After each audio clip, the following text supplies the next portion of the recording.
pa rin daw si Marian Rivera kasunod ng announcement nila ni Dingdong Dantes na engaged na sila.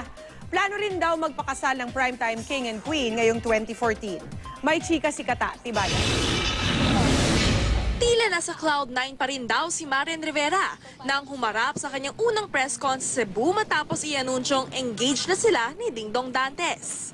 Siyempre happy kami dahil finally nasabi na namin sa tao. So, eto na, this is it. Ang primetime queen, dinagsa rin ng mga Cebuano nang ipa-auction ang kanyang mga damit.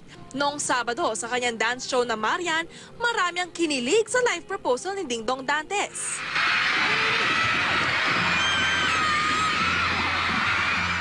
May isang bagay na malinaw sa akin is that I want to spend the rest of my life with you. I offer you myself, my love, today and all the days of my life. So please, Marian,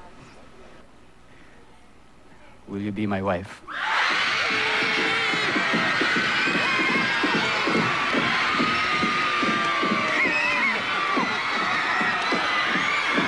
Bumuhos ang pagbati para kina Dongyan mula sa kanilang fans at mga kapuso.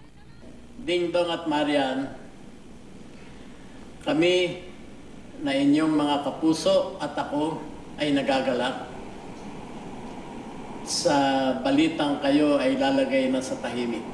It is a great source of joy and happiness that you have found happiness with each other. Taong 2012 nang unang nag-propose si Dong kay Yan sa Butterfly Dome sa Macau. Ayon kay Marian, naghanap daw sila ng tamang panahon para i-anunsyo ito sa fans.